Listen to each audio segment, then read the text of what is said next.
Please note, this movie has taken content from the Zeitgeist film series, Interreflections, and the book, The Zeitgeist Movement Defined, Realizing a New Train of Thought, and that content has been run through ChatGPT and Google Gemini using various prompts. It also contains some original prompts written by me. Zeitgeist music has also been taken and influenced by AIVA.ai.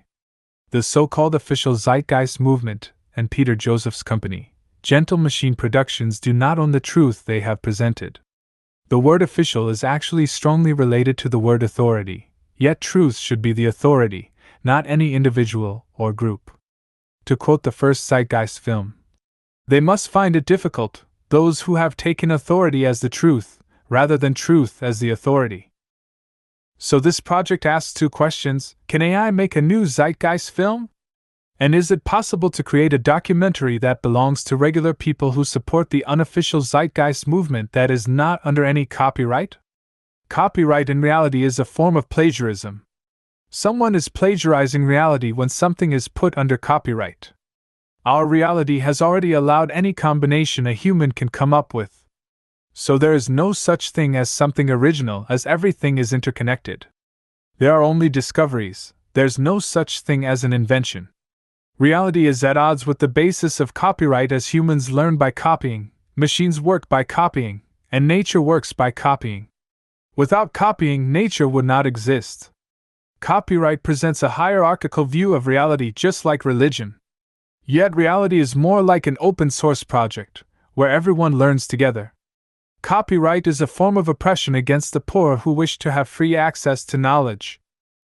The book 1984 by George Orwell explains the danger of intellectual property, where the character Winston Smith is tortured in the ministry of love, until he accepts the false idea that 2 plus 2 makes 5, since the Ingsoc party owns 2 plus 2 makes 4.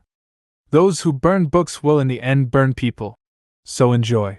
System Shift, Redesigning Societal Values.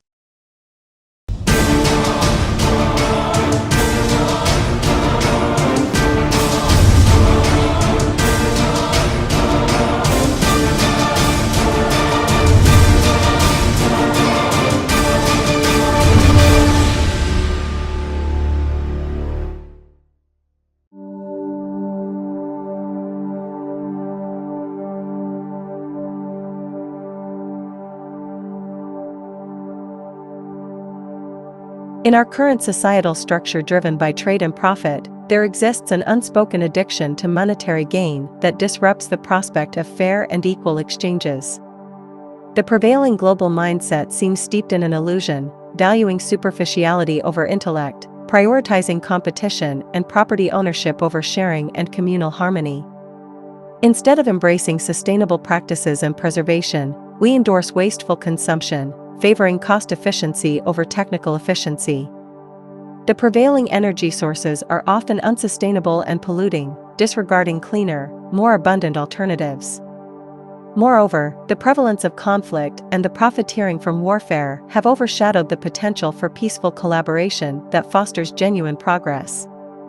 It's an unfortunate reality we find ourselves in, and perhaps it's time to challenge this fraudulent social paradigm that undermines our collective well-being. In the realm of contemporary psychology, a term often evoked is maladjusted, resonating with frequencies that underscore the pursuit of an idealized state of adjustment.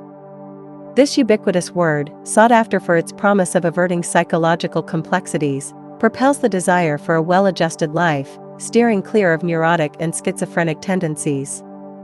Yet, within this narrative of conformity, I find myself compelled to assert that there exist facets of our society and world to which I proudly proclaim my maladjustment. I invite all individuals of goodwill to share in this maladjustment, fostering an unyielding stance until the inherent injustices and deficiencies of our societies are rectified, urging for the realization of a greater good that transcends the confines of societal norms. The essence of genuine discovery and collective progress lies in the freedom to express thoughts openly. In the marketplace of ideas, the freedom to speak and think openly serves as a sieve, letting the kernels of wisdom rise while allowing the weightless husks of flawed concepts to fall by the wayside. Only through this unbridled liberty to vocalize beliefs and challenge perspectives can the truth, like a beacon in the dark, emerge from the tumult of dialogue and dissent. Without this liberty, the path to enlightenment remains obscured, and the voyage toward truth becomes a labyrinth without an exit. Each time a word becomes prohibited, you remove a stone from the democratic foundation. Society demonstrates its impotence in the face of a concrete problem by removing words from the language. The book burners have nothing on modern society. The human qualities can be expressed in one word: hypocrisy. We elevate those who say right but mean wrong, and mock those who say wrong but mean right. Throughout history, the backdrop of human survival was dominated by the primal forces of nature, a ceaseless battle against the elements and the wild unknown. Yet, as time charted its course, a remarkable transformation took shape. The evolution of civilization and technology conquered many of nature's adversities, granting humanity dominion over its immediate environment. However, an unforeseen shift arose, where once nature posed the gravest threat, the specter of human-created cultures now casts its shadow.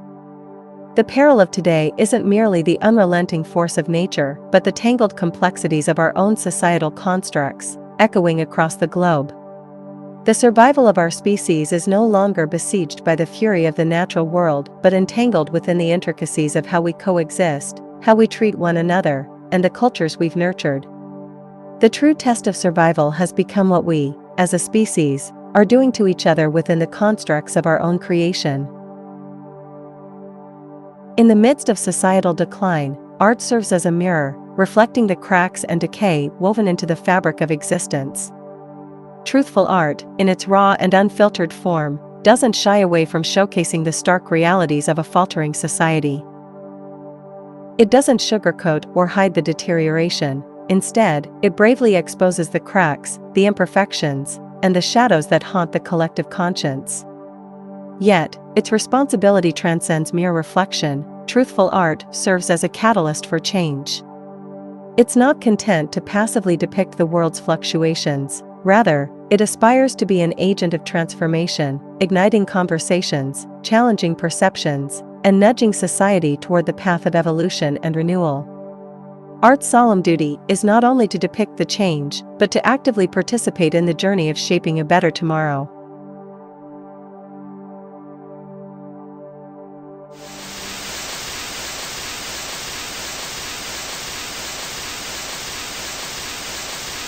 This company knew absolutely that they had a problem with the product. They knew that it was infected with AIDS. They dumped it because they wanted to turn this disaster into a profit.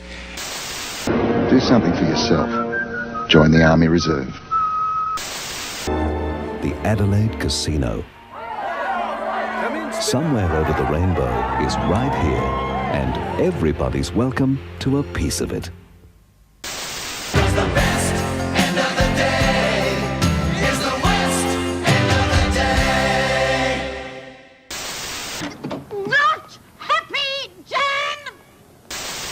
Find yourself in church this Sunday.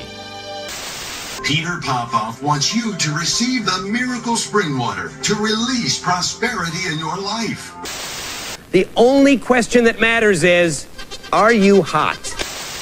Nearly $33 trillion. That's what the U.S. national debt was as of early September 2023. Call me now. I'm waiting for you. Call 0055. It reckons there's about $270 billion worth of Australian home loans that are at risk of defaulting or being classified as severely stressed. More doctors smoke Camels than any other cigarette.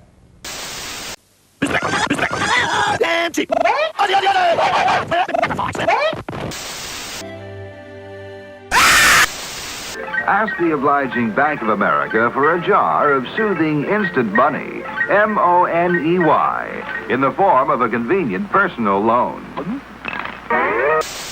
What can we do to protect ourselves from robot automation? And there are claims that America is sponsoring terror attacks in Iran. The allegations come from a militant group's leader who was captured in Iran on Tuesday. He says he met CIA agents in Pakistan who promised to supply arms to his organization. That's a claim that Washington denies.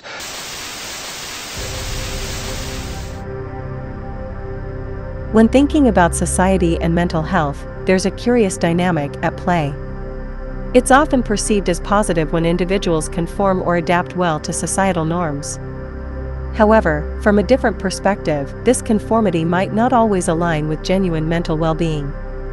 There seems to be an inherent conflict between fitting into a society's norms and what might be truly healthy for an individual's mental state. It's like a delicate balance where being well-adjusted to societal standards doesn't necessarily equate to being mentally healthy in a society that might not foster genuine well-being for its individuals. The human pursuit of acquisition, driven by the relentless desire for more possessions and material wealth, finds a poignant analogy in the game of Monopoly. The game encapsulates the essence of this pursuit, the unending quest for accumulation, the ruthless tactics employed to gain an upper hand, and the eventual realization that all these acquisitions are ephemeral, destined to return to the box. When you accumulate properties and wealth in the game Monopoly, there is a profound lesson that transcends the confines of a mere board game. Ultimately, everything acquired in the game, no matter how much one amasses, returns to a metaphorical box. There is a futility of an existence solely defined by the acquisition of material possessions. The game, a microcosm of human existence, reflects the societal drive toward accumulation, often leading to a cycle of deception, inequality, and monopoly. In this pursuit, individuals are ensnared in a never-ending quest for more wealth, more properties, and more acquisitions, yet these acquisitions fail to fulfill genuine human needs. The accumulation of material possessions becomes a myopic measure of success, and the societal narrative of wealth acquisition overshadows deeper human connections and true fulfillment. The ruthless immersion into the game Monopoly, mirroring the societal conditioning to relentlessly pursue wealth, unveils a stark reality. The allure of acquisition promises fulfillment, but as possessions accumulate, the ephemeral nature of materialism becomes apparent. The thrill dissipates, leaving an unsettling void that no amount of acquisitions can satiate. It prompts a crucial question, one that resonates beyond the game board: what truly matters? Beyond the ephemeral thrill of acquisition lies the quest for fulfillment rooted in genuine human connections, meaningful experiences, and a sense of purpose.